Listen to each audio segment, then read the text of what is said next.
Hello friends, welcome to my channel Leena kitchen recipe. तो आज हम जानेंगे कि एकादशी के व्रत पारण कैसे करें। भगवान विष्णु का प्रिय व्रत एकादशी प्रत्येक माह में 2 बार आता है, कृष्ण पक्ष शुक्ल पक्ष में। एक वर्ष में 24 एकादशियाँ आती हैं, तो जिस वर्ष अधिकतम मास होता है उस दिन उनकी संख्या 26 हो जाती है। एकादशी का व्रत अनेक लोग कर लेते हैं, लेकिन व्रत को पूर्ण कैसे करें, अर्थात एकादशी का व्रत रखने के बाद इस व्रत को कैसे खोलें, क्या नियम अपनाएं, यह बहुत ही कम लोग जानते हैं। तो एकादशी के व्रत को पूर्ण करने या खोलने को व्रत का पारण करना कहते हैं। यदि देखा जाए तो एकादशी का व्रत 10वीं से प्रारंभ हो जाता है तो द्वादशी पर पूर्ण होता है। दशमी के दिन रात्रि भोजन का त्याग किया जाता है और एकादशी के पूरे दिन रात निराहार रहकर व्रत रखा जाता है। द्वादशी पर प्रातःकाल व्रत खोला जाता है। व्रत खोलने को पारण कहते हैं।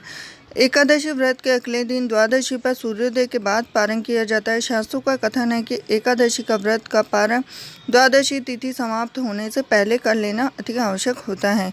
यदि तिथियों की घटबढ़ के कारण द्वादशी तिथि सूर्योदय से पूरी समाप्त हो जाए तो ऐसी स्थिति में पारण सूर्योदय के बाद ही करना चाहिए। द्वादशी तिथि के भीतर पारण न करना पाप के समान माना जाता है। अब क्या होता है, हरिवासर द्वादशी तिथि की पहली 1/4 अवधि को हरिवासर कहा जाता है। हरिवासर के दौरान नहीं करना चाहिए और व्रती को पारण करने के लिए हरिवासर समाप्त होने की प्रतीक्षा करनी चाहिए। द्वादशी तिथि की प्रथम 1/4 अवधि बीत जाए उसके बाद पारण किया जाता है। पंचांग में प्रत्येक तिथि की पूर्ण अवधि लिखी रहती है। उसके 4 भाग करके प्रथम भाग जितना समय बीत जाए उसके बाद पारण करना चाहिए। सामान्य जनों की सुविधा के लिए अनेक पंचांगों में पारण का समय लिखा होता है, लेकिन फिर भी हमें किस समय व्रत खोलना चाहिए इसके बारे में हम जानते हैं। तो एकादशी व्रत को खोलने का सबसे उत्तम समय प्रातःकाल होता है।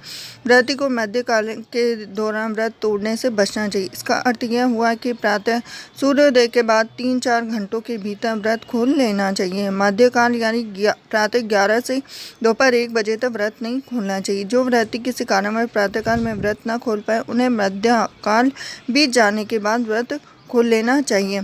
अब जब 2 दिन एकादशी हो तो तब क्या करना चाहिए। तो तिथियों की घटबढ़ के कारण कभी कभी एकादशी का व्रत लगातार 2 दिनों तक आ जाता है।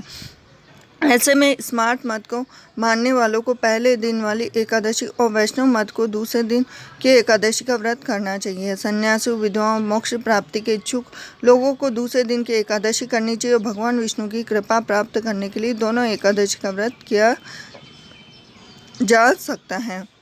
तो ये थी खास जानकारी कि एकादशी का पारण कब किया जाता है, कैसे किया जाता है। साथ ही साथ एकादशी का पारण व्रत के अगले दिन यानी बुधवार को होगा और विष्णु भगवान की पूजा करने के बाद भक्तगण को व्रत खोलना चाहिए। पारण में ज़्यादा गरिष्ठ भोजन नहीं करना चाहिए। सबसे पहले नारियल पिएं, फिर किसी नमकीन चीज़ से अपना उपवास तोड़ें और फिर हल्का भोजन आप कर सकते हैं। साथ ही साथ एकादशी के व्रत में सबसे पहले गाय को रोटी खिलाएं, संभव हो तो पंडितों को भोजन कराएं, पीले रंग का वस्त्र चढ़ाएं, पीला मिष्ठान चढ़ाएं और सच्चे मन से भगवान विष्णु की पूजा करें। और सबसे ज़्यादा खास बात, इस दिन क्या नहीं करना चाहिए, वो चावल नहीं खाने चाहिए। एकादशी के दिन मांसाहारी भोजन नहीं करना चाहिए, कलह नहीं करना चाहिए और दूसरों की निंदा भी नहीं करना चाहिए।